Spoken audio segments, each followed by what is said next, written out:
Y'all liked the last one so much, I had to part two. And this time it gets even better.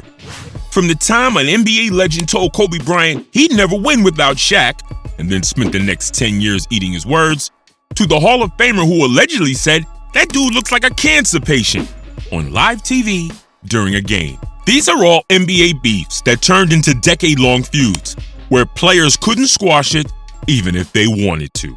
Let's get into it. Some NBA beefs start with a hard foul, some with a post-game quote. But this one started with spit. On October 2004, LeBron James, in only his second season, still fresh-faced, still wearing that baggy Cavs jersey. The Celtics and Cavs are playing a preseason game in Columbus, and in the middle of a dead ball, Paul Pierce walks toward the Cleveland bench and lets one fly. Not a trash-talking spit bars moment. An actual spit in LeBron's direction. Cavs players jump up, the benches get heated, and for the first time in his young career, LeBron is looking at a guy across from him thinking, yeah, we're never gonna be cool. From that day forward, every Cavs-Celtics game was personal. Fast forward a few years, LeBron's now an MVP caliber star, and Pierce is Boston's emotional leader. 2008 Eastern Conference semifinals, 7 games of elbows, stare downs, and Pierce hitting dagger threes in LeBron's face. And I just raise up in his face, run down court, and you see it? I'm cold-blooded. I'm cold-blooded.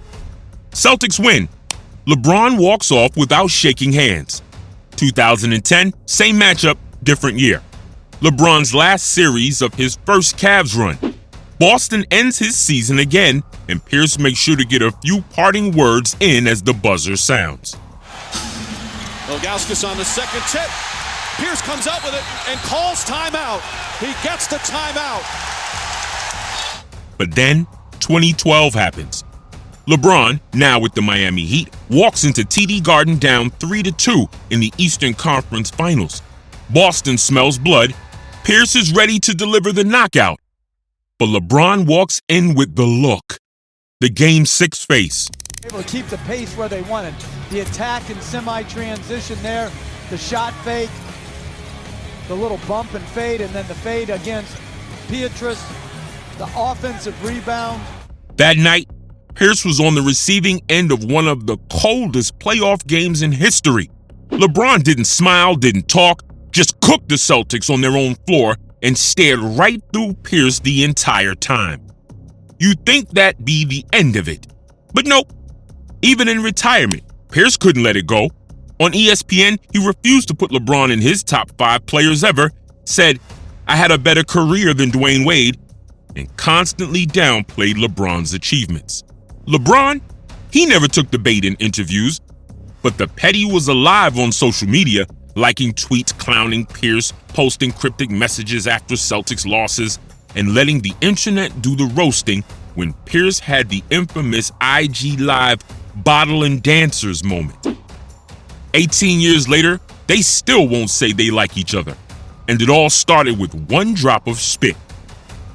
But if you thought spitting at a young LeBron set the tone for years of bad blood, the next one didn't even need saliva. Just one cheap shot that sent a superstar flying into the stands, and from that moment on, the two couldn't share a court without trying to take each other's heads off. Before there were Twitter subtweets and Instagram shade, NBA beef lived in the trenches. And in the late 80s, nobody embodied trench warfare like Bill Laimbeer.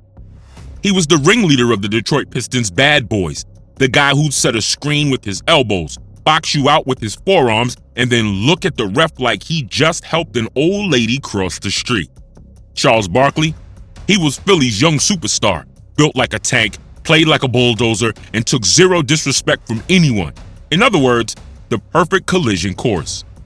On December 19, 1990, Sixers and Pistons. Things got chippy all game. Hard fouls, elbows, words exchanged. Then, with just over a minute left in the third, Barkley grabs a rebound, turns to head up the court, and Laimbeer comes in with a forearm that looked like it belonged in a WWE ring. Laimbeer follows with the ball, and then Barkley and Laimbeer. Barkley gets in the... Barkley explodes, He swings back at Laimbeer. The two lock up, and suddenly it's a 10-man pileup spilling toward the scorer's table. Fans are on their feet, security's rushing in, and Barkley's throwing punches at anyone in a Pistons jersey. Left.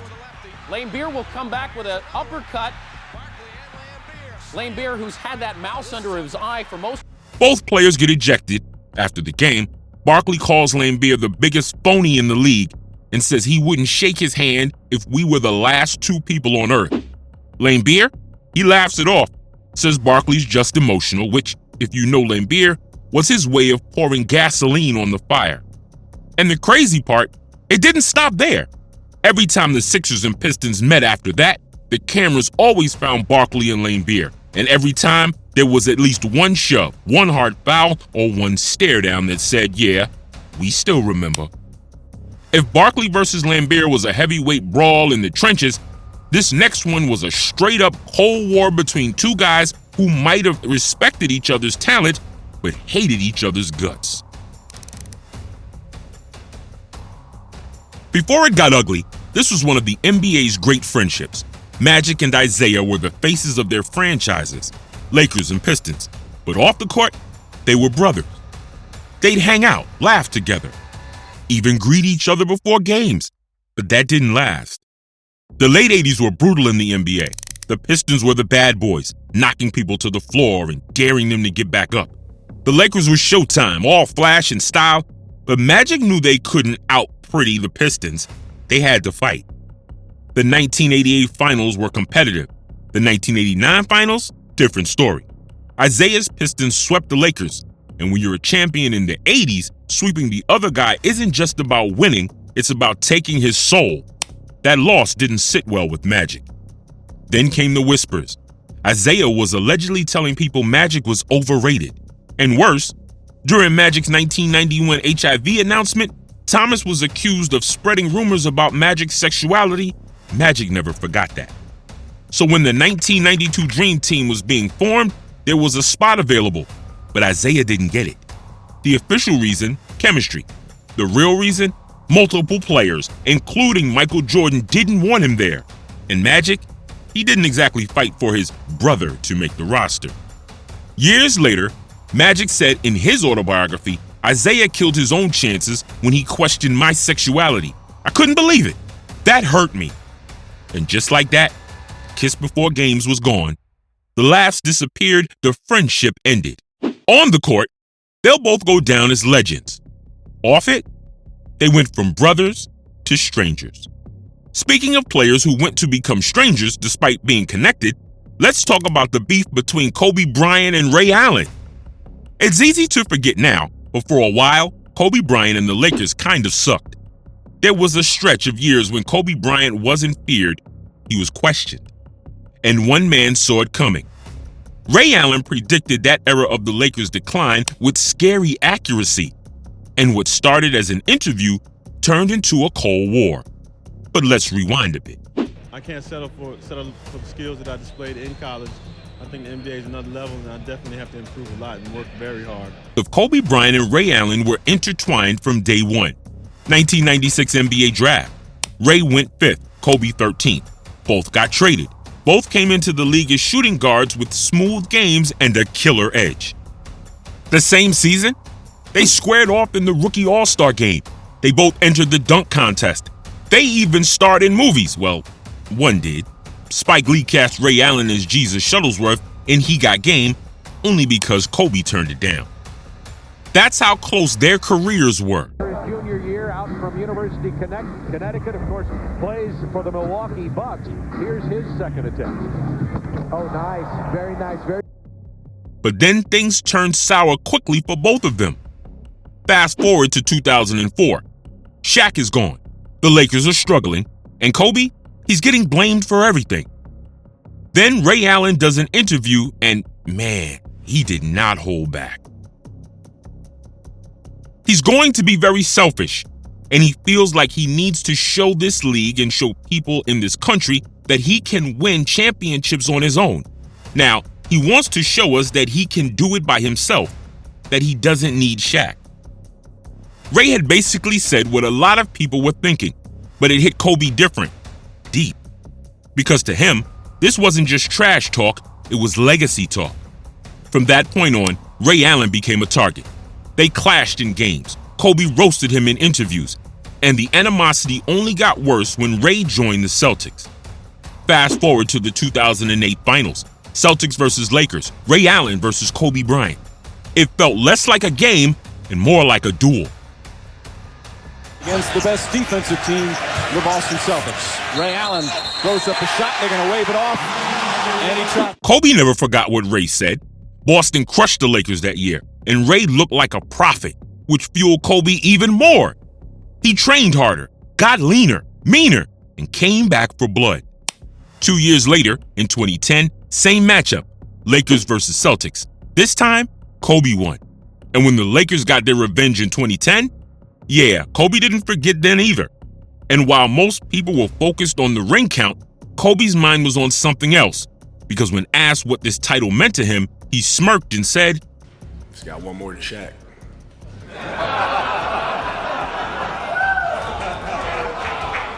So you can take that to the bank. This line wasn't just for Shaq, it was for everybody who doubted him, especially Ray Allen.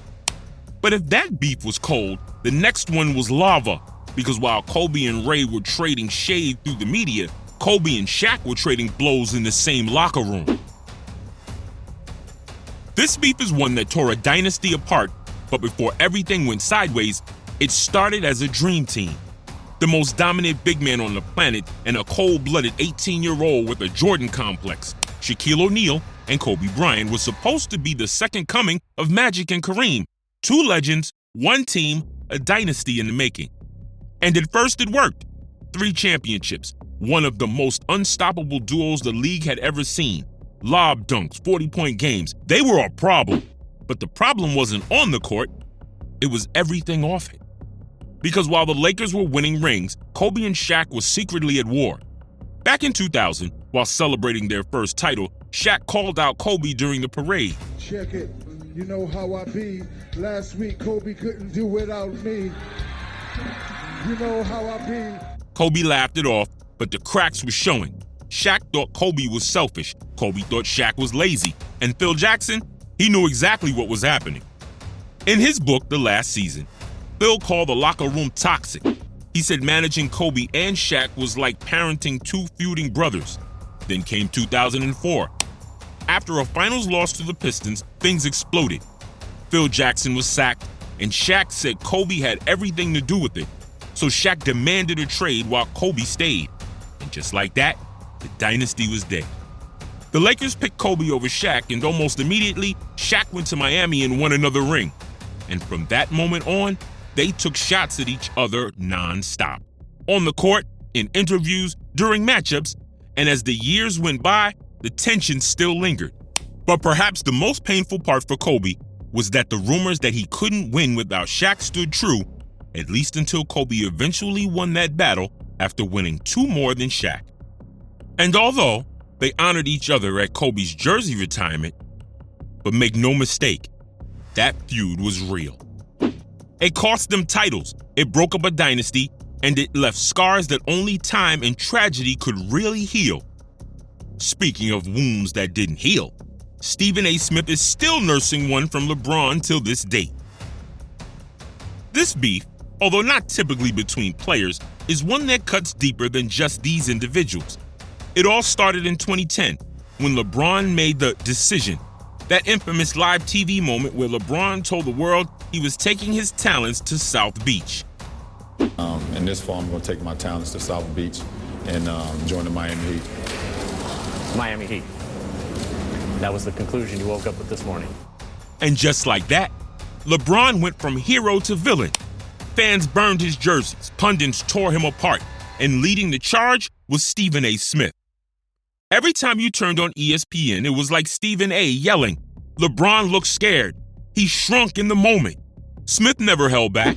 Not when LeBron lost in 2011, not when he had cramping issues in the finals, not even when he dropped 45-15-5 on the Celtics in 2012. It became a pattern. It became the new cool to hate LeBron. LeBron didn't clap back often, but when he did, he made it count. After winning the 2016 title with one of the greatest comebacks in NBA history, LeBron posted a cryptic message on Instagram. They said I couldn't do it. They doubted me. They know who they are. And fans immediately knew. That was aimed straight at ESPN, straight at the critics, straight at Stephen A. Stephen A tried to cool the heat, claiming he had never disrespected LeBron, but LeBron wasn't buying it. But then, he crossed the line. In 2024, Stephen A made a comment on First Take questioning LeBron's parenting, suggesting the king was spoiling his kids and setting them up for failure. It was the kind of personal shot LeBron had always avoided reacting to, but this time, the king kept the receipts. I am pleading with LeBron James as a father. Stop this. Stop this. We all know that Bronny James is in the NBA because of his dad. Weeks later, during a Lakers game, LeBron spotted Stephen A sitting courtside, and instead of ignoring him, he walked right over during warm-ups.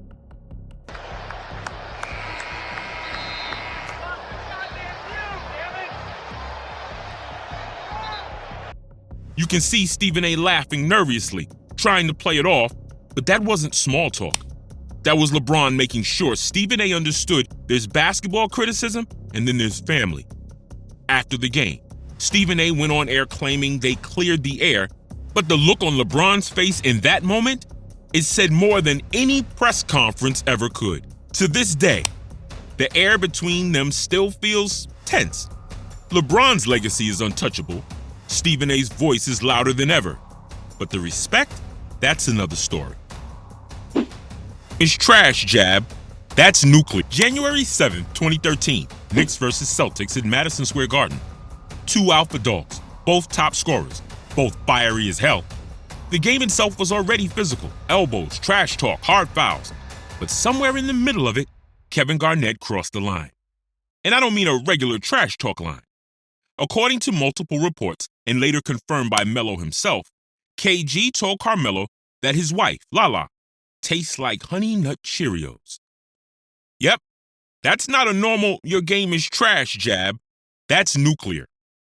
From that point, Melo stopped caring about the game. Fourth quarter, every time they were near each other, it got chippy. But KG kept smirking, kept talking. The Celtics won the game, but nobody was looking at the scoreboard. They were looking at Melo. Because as soon as the final buzzer sounded, he bolted for the Celtics locker room. Security, coaches, even NYPD had to hold him back. He wasn't trying to see you on the court. He was trying to see KG outside. Later that night, Melo admitted in a press conference, "There's certain things you just don't say to another man. We'll keep it between me and him." But it crossed the line. The NBA hit him with a one-game suspension, and the feud never fully died. Every time they matched up after that, there was that extra edge. All because Kevin Garnett couldn't keep his breakfast cereal comments to himself. If KG's mouth could get under your skin, this next guy's entire existence could do it. And for one player in particular, it lit a fuse that still hasn't burned out. And all of a sudden, his season was April 24th, 2013, the first round of the NBA playoffs between Thunder versus Rockets. Russell Westbrook was in his prime, lightning fast, hyper-aggressive, never taking a possession off. Patrick Beverley, he was a rookie, trying to prove he belonged and built his entire career on one thing, annoying the hell out of his opponent. Early in Game 2, Westbrook calls a timeout. The whistle's already blown, play's dead, but Beverley, he lunges for a steal anyway, colliding with Westbrook's knee. To go to the front of the rim, pick up that garbage. 42-41 in Westbrook hobbling away. Beverly went for the steal just as the timeout was called, and he actually got part of the knee of Russell Westbrook. He is really upset with Beverly right now. Turns out, Russ tore his meniscus, and all of a sudden, his season was over. His championship hopes as well, gone. And from that moment, Russ never looked at Beverly the same again. Over the years, every time they played, the tension simmered. There were shoves, stare-downs, and words you can't air on live TV. And in 2019, Westbrook gave us the soundbite. Pat Bev trick y'all, man, like he playing defense. He don't guard nobody, man, just running around. Of course, Beverly wasn't going to let that slide. In 2022, after the Timberwolves knocked the Clippers out of the play-in, Bev went on ESPN and roasted Westbrook live on national television, called him out for stat chasing, mocked him for the Lakers' collapse. To this day, you can feel it in every matchup. Beverly's grin, Westbrook's glare, like one wrong bump will set it all off again. And that's the thing about NBA beefs. Some start with a hard foul, others with a headline. But the best ones? They never truly end. The stares, the trash talk, the receipts. It's all still there, just waiting for the next game, the next interview, the next spark. If you think this was wild, wait until you see part 1. For the beefs so personal, so deep, they burned for decades. Click right here on your screen now. Hit subscribe, and I'll see you there.